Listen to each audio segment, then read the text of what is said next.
Bonjour, je suis Denis Ameli, je suis d'origine albanaise. Je m'appelle Damla Karaca, j'ai 31, je viens de Turquie. Je m'appelle M. Roumeni Joël, je suis de nationalité camerounaise, né le 28 avril 1985 à Yaoundé. Je m'appelle Sharaka Nouri, je viens d'Afghanistan. Je m'appelle Tatiana, je viens d'Ouzbékistan. Oui, bonjour, je m'appelle Manuel, j'ai 26 ans, je suis de Venezuela. Maintenant, mon pays passe par une situation très difficile, très compliquée, en tous les niveaux, social, politique, humanitaire. Mais bon, j'ai des souvenirs de mon enfance qui sont très jolis. C'est un pays d'Asie centrale, la frontière avec l'Afghanistan. C'est une vallée de Fergana avec les montagnes autour. Donc quand vous tournez, vous voyez les montagnes autour de différentes couleurs. Le pays il est magnifique. On a plein de légumes, les fruits. Au bord de la route, en fait, il y a les montagnes de melon qui est énorme comme ça, qui est très long. Et les pastèques, qui est énorme aussi comme ça, les pastèques. Et j'ai habité dans une maison à côté de rivière, de montagne. C'est mon père qui construit la maison. En fait, Afghanistan, c'est avec plusieurs cultures. Et malheureusement, 12 ans avant, les talibans ont commencé à faire guerre avec les personnes, avec le gouvernement. Donc maintenant, la situation est un petit peu compliquée et mal. Le Cameroun, il y a plusieurs diversités. Il y a des zones où il y a des montagnes, des zones où il y a des plateaux. Il y a une très bonne nourriture au Cameroun. Vous pouvez manger différents menus pendant au moins un mois. Il y a plein de menus, il y a plein de dialectes. Charleville a son langage, Nouzonville a son langage, Reims a sa langue à elle. Il y a plein de trucs. Il y a plein de trucs. Juste le pays n'est pas développé. Il y a aussi une zone où il y a un peu de guerre, il y a des problèmes parfois, mais bon. Mais ça vaut le coup parfois d'y aller. Oui, la Turquie, elle est un bel pays. Mais il y avait des problèmes avec un peu politique, un peu économique. J'aime mon pays de nature, des gens, tout est bon, mais comme tous les pays, en fait, il y avait des problèmes. L'Albanie, c'est un pays très bon pour le climat, pour la nature, mais quand même, c'est même un pays qui n'est pas sûr, que tu n'es pas en sécurité. Il y a beaucoup de mafia, de narcotrafic, de corruption. C'est un peu un pays, je ne dis pas dangereux, mais un peu quand même. Quand j'étais petit, mon papa était un grand bosseur, il avait des taxis, c'était un autre entrepreneur. Et je me suis inspiré un peu de cette manière de fonctionner. C'était un homme libre, indépendant, il bougeait beaucoup. Donc j'ai voulu toujours faire mes choses moi-même, me débrouiller comme mon papa. Et bon, quand j'avais, je crois, 17-18 ans, je suis allé en Afrique du Sud. Et puis j'ai commencé à me débrouiller là-bas. J'étais prof de russe dans mon pays. J'ai voulu être professeur des écoles et je suis devenue déjà. En fait, moi en Albanie, j'ai fait des études enseignantes élémentaires et c'était ça mon métier. Je voulais étudier médecine, mais finalement, je commençais les études d'infirmerie. Quand j'étais enfant, je ne savais pas trop quoi faire. À la fin du lycée, j'ai décidé d'étudier informatique. Je suis venue en France, je ne connaissais même pas un mot en français en fait. Je ne connaissais même pas la France. J'ai écouté la France de télévision, la mode, la belle vie et tout ça.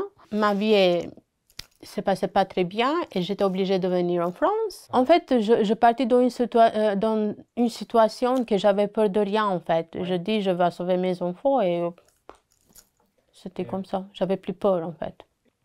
Je suis arrivée en France 2020 en mars. Je suis arrivée à Strasbourg au début et après je suis venue à Charleville-Mézières. En fait, je suis commencé partir mon pays à Iran. Après Iran, je suis allé en Turquie. De Turquie, je viens à Italie avec bateau. En fait, d'abord, on est passé par la Russie. On a été à Moscou, après à Kaliningrad. Et on a trouvé quelqu'un qui nous a ramenés jusqu'à ici. C'est un passeur qui nous a ramenés à Sedan et après sous-préfecture de Sedan et il nous a ramenés ici à Charleville en 2004. Et en 2005, j'ai eu déjà le statut réfugié politique et en 2006, j'ai eu déjà nationalité française. Nous sommes arrivés en France par avion, quittant de Johannesburg, en Afrique du Sud. Ma femme étant enceinte et mes 2 garçons, Marco et Jesse Joël. En décembre, je crois le 13 ou le 14 décembre 2019. Avant d'arriver à la France, j'habitais 1 an en Colombie, après presque 4 ans au Pérou. Et finalement, je suis arrivé à la France l'an 2022. Quand je suis arrivée en France, j'étais contente. Au début, c'était un peu dur parce que je ne comprenais rien. Le problème, c'était la langue.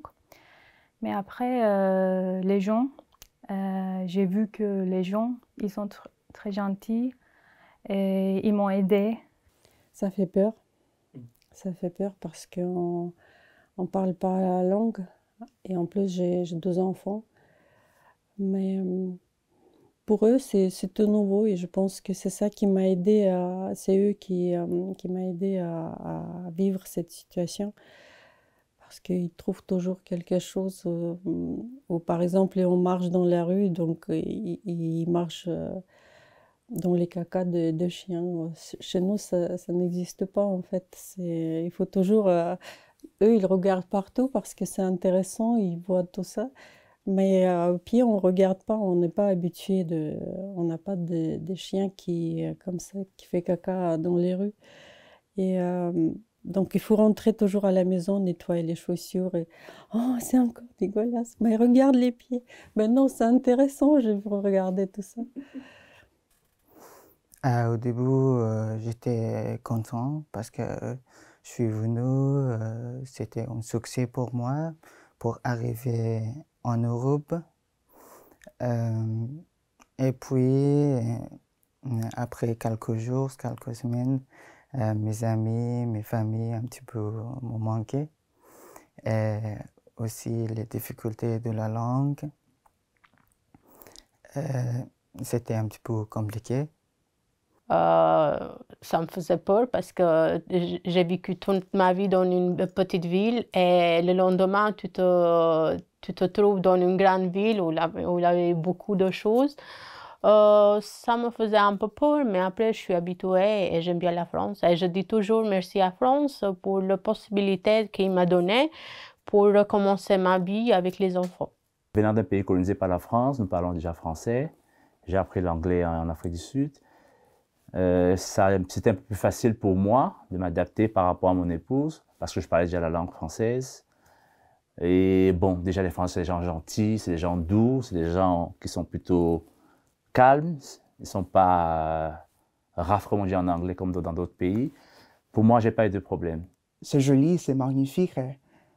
Jamais je pensais arriver trop loin, surtout de mon pays et surtout de mon continent. Et j'aime beaucoup la France et tout ça que chaque jour, je suis en train d'apprendre. C'est un monde très différent à le mien, mais j'aime beaucoup. Ici, il y a beaucoup de procédures. Beaucoup. On doit être patiente. Les choses ça marche d'autres formes. Ce sont très réglementaires, tout est sur rendez-vous, et on doit attendre beaucoup de temps, mais c'est très difficile. C'est pas facile, surtout quand vous arrivez d'autres réalités. Il y a une amie une Camerounaise, qui nous a pris dans une ville, je ne sais pas, c'était Cézanne, je ne sais pas trop. Après, on a fait la demande d'asile à Châlons. Non, on est allé à la Croix-Rouge, je pense bien, à la Croix-Rouge, oui. Et la Croix-Rouge nous a envoyés à Châlons. On a fait la demande d'asile. Et puis, on a été hébergé chez une dame pendant une période, je crois, 2-3 jours. Mais ça s'est passé très vite. On nous a pris dans les locaux pour demander d'asile, en urgence. Après, on nous a mis à une association près de la gare, à Châlons, 2 mois ou 3 mois là-bas, quand le Covid commençait. Et après, on a été transféré à Charleville-Mézières, d'où on a été accueillis par M. Miguel à la gare de Charleville. Et quand je suis arrivé à la France, je suis arrivé directement à Charleville. Après, c'est mon oncle qui nous a hébergés. Après, on a fait les procédures, les procès avec la Croix-Rouge. Après la Croix-Rouge, nous avons le rendez-vous immigration. Et ça, c'est En préfecture? la préfecture. C'est Châlons-Champagne. Et ce jour, nous avons allé sans l'expectative d'avoir un organisme qui nous peut aider.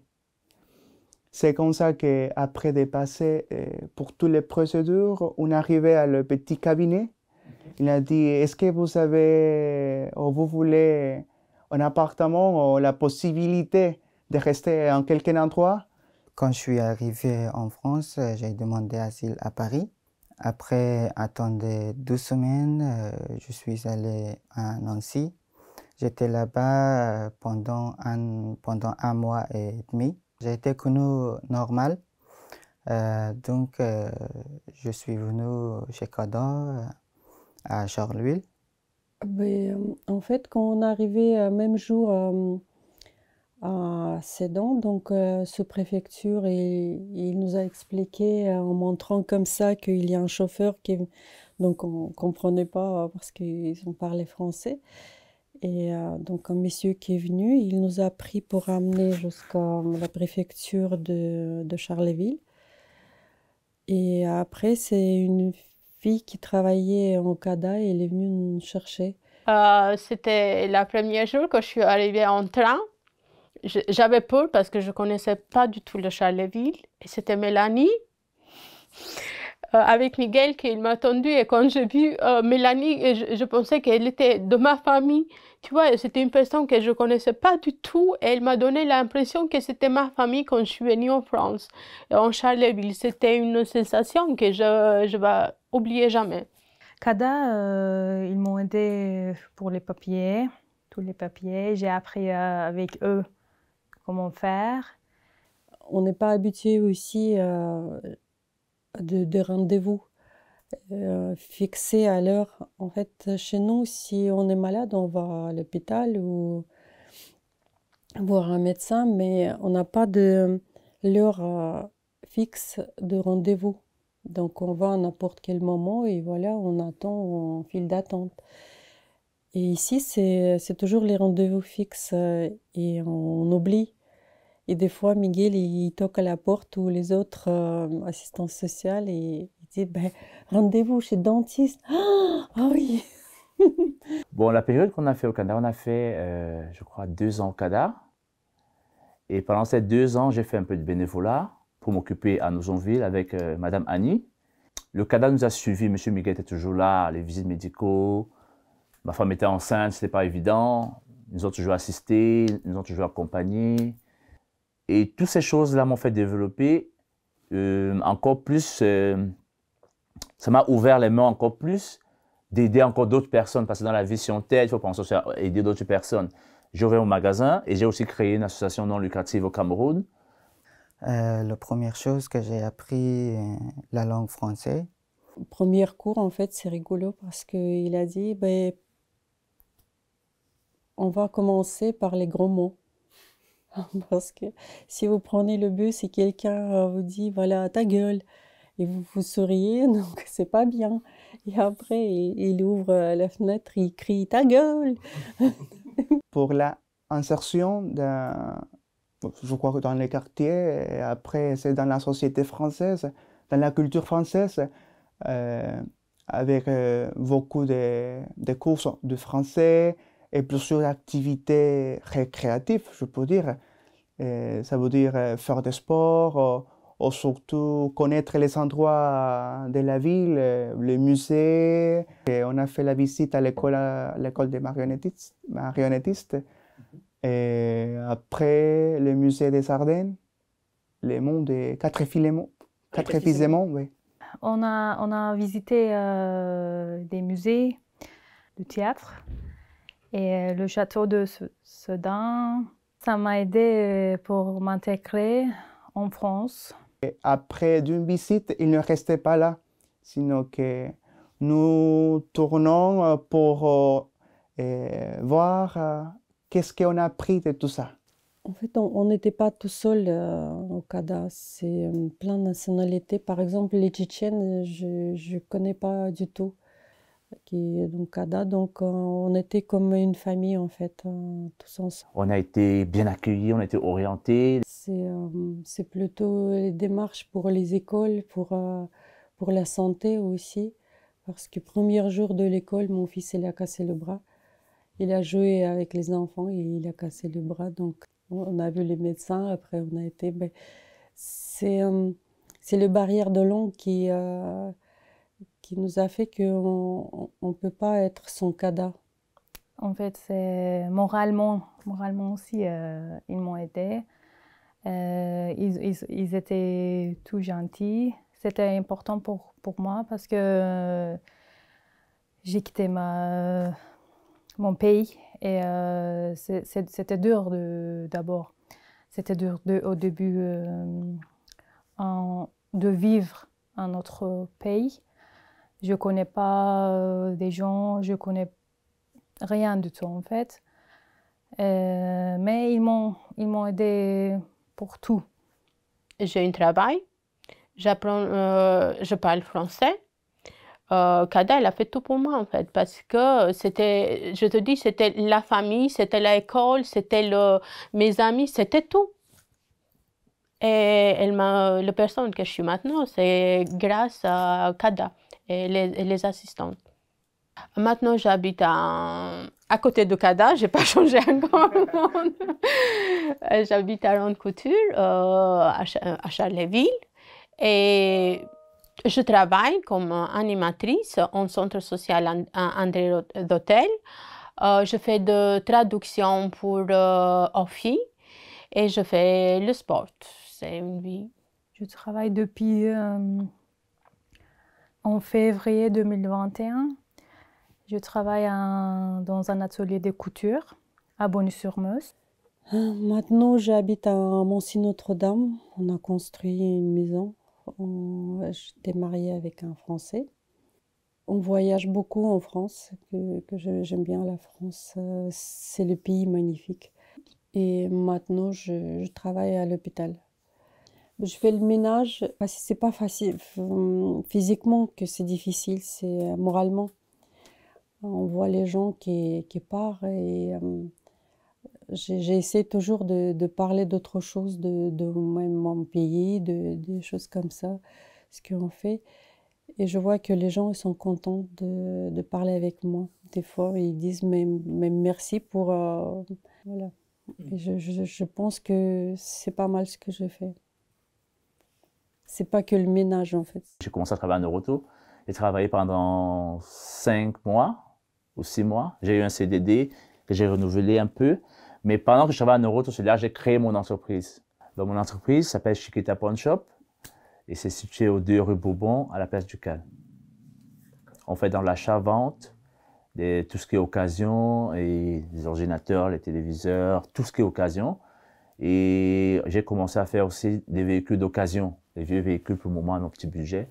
On fait de l'achat-vente, un peu de tout pour survivre. Maintenant, j'habite tout seul en appartement Et j'ai commencé à travailler après mon réponse de l'opéra.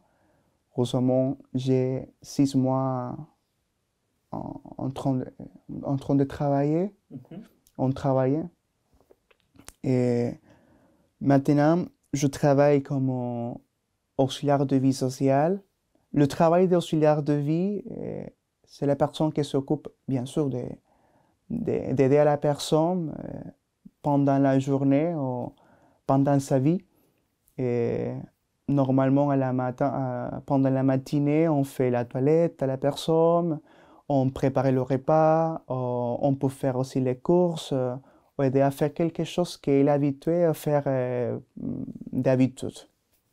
C'est pas exactement mon métier, mais c'est presque pareil. J'aime bien, c'est qu'avec les personnes que je peux aider, je peux apprendre beaucoup sur la langue française, sur la culture française, surtout. Parce que je vais acheter de la personne, je dois relationner avec elle et comme ça, je peux pratiquer le français. Je peux apprendre beaucoup de choses avec la personne et surtout sur la ville, sur la culture française, et surtout, vraiment surtout. Je suis maintenant chez CHRS Voltaire à Charleville-Mézières. Encore atelier la langue et j'ai commencé à apprendre code de la route. Après, j'aimerais passer mon permis. J'ai des projets. En fait, moi, j'avais un diplôme enseignante élémentaire en Albanie. Et maintenant, mon diplôme, il est validé en France. J'ai une master. Et je me projette pour faire des formations. J'aime bien faire une formation EduxP. Je veux avancer avec la langue française, de faire des formations pour la langue, et c'est tout. Oui, j'ai quelques projets, mais c'est pas sûr encore. Je suis en train de réfléchir. Mon travail, ça va finir, ça va terminer bientôt. Et après, je vais chercher des formations. D'abord, une formation française, parce que je vais améliorer mon français. Et après, je vais choisir un autre métier. Je n'ai pas décidé encore, mais je réfléchis. Peut-être pour l'instant, d'abord, je peux prendre une formation restauration. Et après, je vais réfléchir pour une autre. Comme ma fille, elle est partie en Croatie, elle vit là-bas maintenant. Mais peut-être aller voir après, vivre auprès d'elle. Tout ce qui vient, l'opportunité qui vient, je saisis. Je suis un gars très éveillé et je ne dors pas, je fais ce que je peux à mon niveau. Et si Dieu bénit, ça marche pas, on reprend. Tant qu'on nous a coupé les mains et tant qu'on n'est pas malade, mon vœu, c'est de rester en santé, la famille en santé et que mes enfants soient des gens bien, qu'ils grandissent dans les bonnes conditions. J'aimerais continuer mon apprentissage de l'informatique et j'aimerais travailler dans ce domaine. D'abord, je crois que c'est recommencer les études pour faire ce que j'aime beaucoup, ce que j'ai étudié, mais malheureusement, mon diplôme n'est pas valable là, mais je pourrais commencer les études, je voudrais faire ça, et après avoir mes choses, et surtout que ma famille reste tranquille. Et je peux dire merci. Oui, je peux dire merci pour tout. Ah, le CADA, quand vous arrivez, si vous arrivez au Cameroun, ma maman va vous faire un menu, vous allez manger, vous aurez une place pour dormir, vous aurez l'accueil de mes frères et mes sœurs, l'accueil Charlotte. C'était un peu comme le CADA aussi. En fait, je veux remercier le CADA parce que, en fait, c'est une bonne équipe qui reste encore un petit morceau de cette équipe. Et c'est bien ce qu'ils font. Voilà, c'est important parce que tous les enfants et toutes les familles que j'ai connues là-bas, en fait, ils sont tous en bonne situation en ce moment. parce que c'est le Canada qui a aidé beaucoup au début. C'est important. Voilà.